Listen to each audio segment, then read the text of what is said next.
గరం చాయ్ వార్తలకు స్వాగతం. అందరు ఎలా ఉన్నారు? ఎస్, ముఖ్యంగా మాట్లాడుకోవాలి అంటే బర్నింగ్ ఇష్యూస్ నడుస్తూ ఉన్నాయి.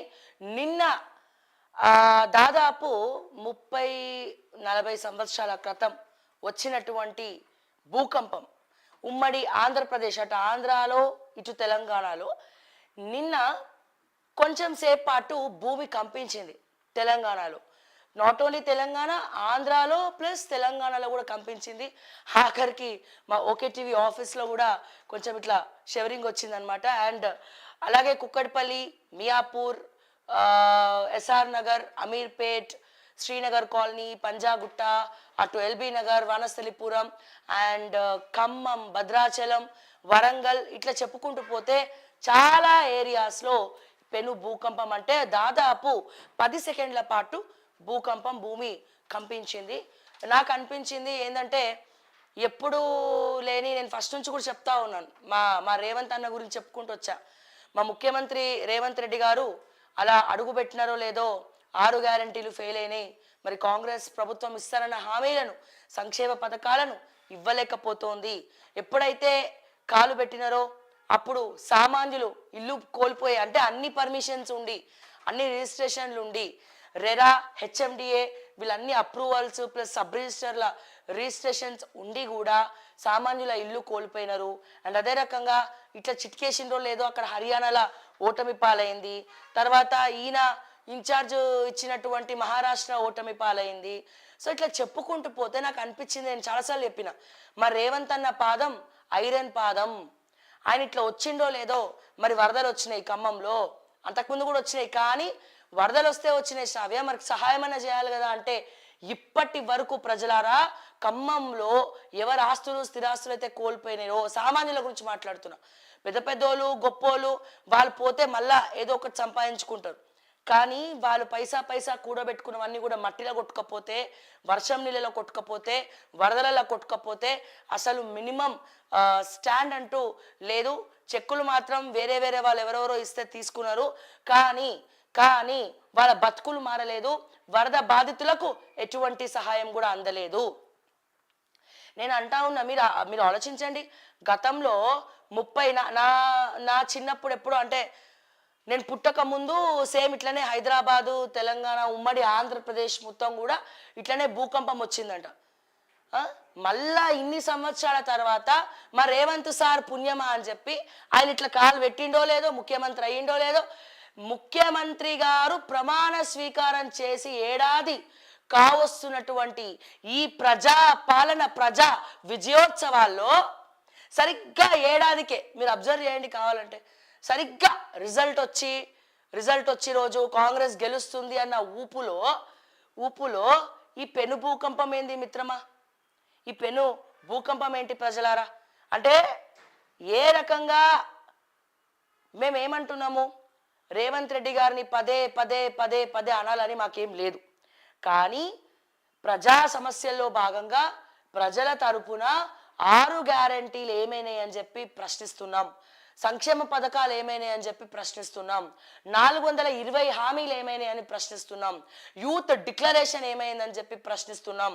సో ఉద్యమకారులకు భూములు ఏమైనాయి, వారి ఆత్మగౌరవం ఏమైందని చెప్పి ప్రశ్నిస్తున్నాం.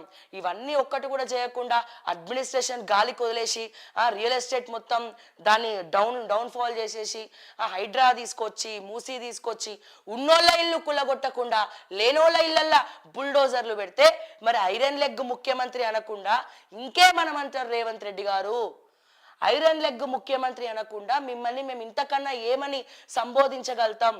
సరిగ్గా ఏడాది కావస్తున్నటువంటి ఈ తెలంగాణలో మీ పరిపాలనలో మరి దేవుడు కొన్ని సిమ్టమ్స్ ఇట్లా ఇచ్చిండు. అరే, ప్రమాణ స్వీకారం చేసే 2 రోజుల ముందర ఏడాది కావచ్చినటువంటి సందర్భంలో కాంగ్రెస్ పార్టీ రేవంత్ పాలనలో భాగంగా, ప్రజాపాలనలో భాగంగా ప్రమాణ స్వీకారం చేసి ఏడాది అవుతుంది, కాంగ్రెస్ ప్రభుత్వం వచ్చి ఏడాది అవుతుంది, రేవంత్ రెడ్డి ముఖ్యమంత్రి అయ్యి ఏడాది అవుతుంది. ఈ ప్రజాపాలనలో 6 గ్యారంటీలు ఫెయిల్ అయినటువంటి ఈ సందర్భంలో ఈయన పెను భూకంపం అంటే గిఫ్ట్, ఏం గిఫ్ట్? బంపర్ ఆఫర్ గిఫ్ట్ ఇచ్చారు అన్నట్టు. ఎవరు? పైన భగవంతుడు. మరి ఆయన కూడా ఆశీర్వదించాలి కదా. ఏ రకంగా ఆశీర్వదించిండు? మరి రేవంత్ అన్నను ఏ రకంగా ఆశీర్వదించిండంటే పెను భూకంపం తీసుకొచ్చి ఆశీర్వదించిండు. తెలంగాణలో ఎన్నడూ ఎక్కడ ఏ ముఖ్యమంత్రి లేనటువంటి విధంగా మరి ముఖ్యమంత్రి పరిపాలనలోకి వచ్చి ఏడాది కాలం పూర్తవుతున్నటువంటి సందర్భంలో మా హైదరాబాద్లో కూడా ఆఖరికి భూమి కంపిస్తుందంటే అంబబ్బబ్బబ్బ రేవంత్ అన్న మా భూతో భవిష్యత్. ఓకే, సో అందరు మంత్రులకు కూడా చిట్కెలు చప్పట్లు. మీ అందరి పరిపాలనలో పెను భూకంపం వచ్చినందుకు ఏడాది కాలం పూర్తవుతున్నటువంటి ఈ సందర్భంలో రేవంత్ రెడ్డి గారు అట్లాగే కేబినెట్ మంత్రులందరూ కూడా డిప్యూటీ ముఖ్యమంత్రి గారు మిగతా వాళ్ళందరూ కలిసి ప్రమాణ స్వీకారం చేసినటువంటి ఈ సందర్భంలో మీ అందరి పాలనలో సస్యశ్యామలంగా ఉన్నటువంటి తెలంగాణ అప్పుల కుప్పలుగా మరింత దిగజారిపోయి అసలు తెలంగాణలో డబ్బులే లేవు, పైసలే లేవు, తెలంగాణ దిక్కుదోచని పరిస్థితిలో ఉండి అని చెప్పి మీరు పదే పదే ప్రపంచ స్థాయిలో మొత్తం తిరిగి ఏమంటారు ప్రచారం చేస్తున్నారు. ఎన్నడూ లేని విధంగా హైదరాబాదులో 144 సెక్షన్ తీసుకొచ్చి 169 సెక్షన్ తీసుకొచ్చి అమలు పరిచినటువంటి ఈ తెలంగాణ ఈ హైదరాబాదులో రేవంత్ రెడ్డి సాక్షిగా రేవంత్ రెడ్డి గారు ముఖ్యమంత్రిగా ఏడాది కాలం పూర్తి చేసుకున్నటువంటి ఈ సందర్భంలో ఈ తరుణంలో ప్రజలారా మరి మీకు తెలుసు మరి భూకంపం ఎందుకు వచ్చింది అంటే ఇందుకే వచ్చింది. భూమి ఎందుకు కంపించింది అంటే భయభ్రాంతులకు గురైంది. ఇంకా ఈ కుళ్ళు కుతంత్రాల రాజకీయ నాయకులను ఎంత భరించాలో ఏమో. వీళ్ళ మాటలన్నీ పంచభూతాలు వింటా ఉన్నాయి. మరి పంచభూతాలు కూడా భయపడిపోయి ఇట్లా మొత్తం భూమి కంపించేలాగా చేసింది.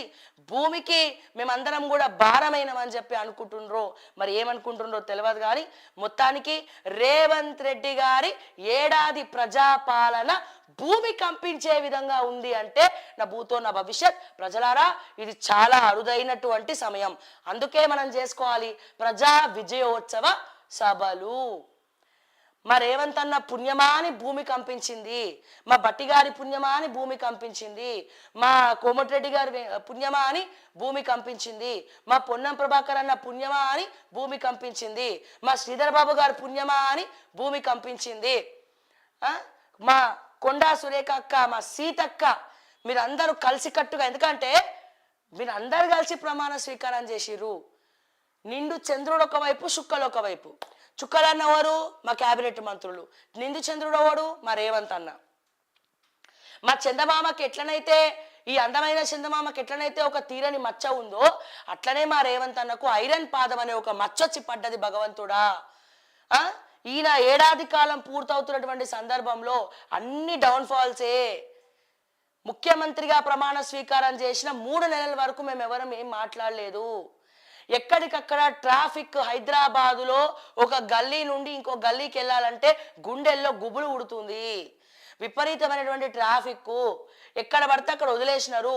జూబ్లీ హిల్స్ రేవంత్ రెడ్డి గారి ఇంటి సమీపంలోనైతే అబ్బో ఎక్కడ లేని పోలీసులు అందరూ వాళ్ళ ఇంటికాడనే. పాప మా చుట్టుపక్కల ఎందుకయ్యా మా పక్కనున్న ఇంట్లో ఉన్నతన్ని ముఖ్యమంత్రిని చేసినామని బాధపడుతున్నారట. ఎందుకు బాధపడుతున్నారు? ఎందుకంటే వాళ్ళకంతా ఇప్పుడు జూబ్లీ హిల్స్ బంజారా హిల్స్ అంటే ఎట్లుంటది, వాళ్ళంతా ఏదో చెట్లు 1 ఎకరం అంతా అట్లా వదిలేసుకొని మంచి పెద్ద బంగ్లా కట్టుకొని ప్రశాంతంగా ఉంటారు. ఈ పక్కన పోలీసులు, కుయ్యిలు, సైరన్లు, ఇంటి ముందరంతా జనాలు, రష్. ఉన్న పోలీసు వాళ్ళు, హైదరాబాద్ పోలీస్ మొత్తం కూడా ఎక్కడ ఉంటున్నారు నాయన అంటే మా రేవంత్ రెడ్డి ఇంటి దగ్గర ఉంటున్నారు. ఇక ఏమైపోయింది, లా అండ్ ఆర్డర్, ట్రాఫిక్ అని చెప్పి అదని చెప్పి ఇదని చెప్పి ఆంక్షలు పెట్టేసి అది పెట్టేసి ఇది పెట్టేసి వామ్మో మొత్తం విపరీతమైనటువంటి ట్రాఫిక్. హైదరాబాద్ మొత్తం ఒక రకంగా ఉంటే మా రేవంత్ అన్న ఇంటి దగ్గర ఇంకో రకంగా ట్రాఫిక్ జామ్ అవుతుంది. ఆ గల్లీలు మొత్తం ట్రాఫికే బార్కెట్లతోటి నింపేసి. మరి అందుకే చెప్తున్నా విజయోత్సవాలు దిగ్విజయంగా జరుపుకోవాలి మనం. ప్రజలారా ఇండ్ల పరమాణం వండి రేవంత్ రెడ్డి గారికి నైవేద్యంగా పెట్టండి. లేకపోతే మీరు నాన్ వెజ్ వండుకుంటే గదైనా ప్రసాదంగా పంపియండి. విజయోత్సవ సభలు తెలంగాణ ప్రజలందరం కూడా జరుపుకోవాలి. ఆ 420 హామీలలో 200 హామీలు కూడా నెరవేర్చలేని మా ముఖ్యమంత్రిగా చరిత్ర పుటంలో నిలిచిపోతాడు. ఏడాది కాలంగా ప్రజాపాలనలో సందర్భంగా నేనేమంటున్నా మీకు అర్థమైపోయి ఉంటుంది అనుకుంటా. అంటే నేను పుట్టక ముందు వచ్చినటువంటి భూకంపము, ఇంతమంది ముఖ్యమంత్రులు ఉన్నారా అని భూకంపము, మా రేవంత్ రెడ్డి గారు తెలంగాణ ముఖ్యమంత్రి అయినటువంటి ఈ సందర్భంలో ఏడాది కాలంగా మా రేవంత్ రెడ్డి గారు ప్రమాణ స్వీకారం చేస్తున్నటువంటి ఈ సందర్భంలో ముచ్చటగా ఏడాది కాలం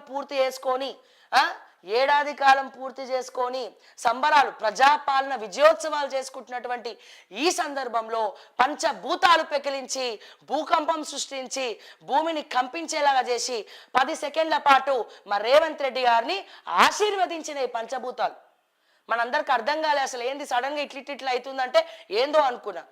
సో మొత్తానికి ఇది పంచభూతాలన్నీ ఏకమై మా రేవంత్ రెడ్డి గారిని ఆశీర్వదించినాయి. అరే బాబు 1 ఇయర్ అయిపోయింది, నువ్వు అద్భుతంగా చేసేసినావు, అసలు మామూలుగా చేయలేను తెలంగాణ అని. అసలు అందరూ మా మహిళలు అయితే లక్షాధికారులు చేస్తామని చెప్పారు, కానీ నెలకు వేలాధికారులను కూడా చేస్తలేరు.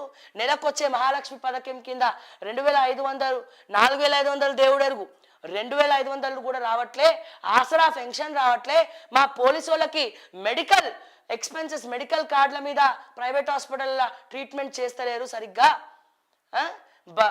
మెడికల్ హాస్పిటళ్ళల్లో ఏవైతే హాస్పిటల్స్ ఉన్నాయో ఉస్మానియా కావచ్చు, గవర్నమెంట్ హాస్పిటల్ కావచ్చు, పిహెచ్సి సెంటర్లు కావచ్చు, ఇవన్నీ కూడా దీంట్లలో మందులన్నీ కూడా అయిపోయినాయి, మెడిసిన్స్ అన్నీ అయిపోయినాయి, అన్ని రకాల మెడిసిన్స్ అయిపోయినాయి. ప్రజలకి మేము బయట కొనుక్కోమని చెప్తున్నాం. ప్రైవేట్ హాస్పిటల్కి పోయి మేము ఇనాగ్రేషన్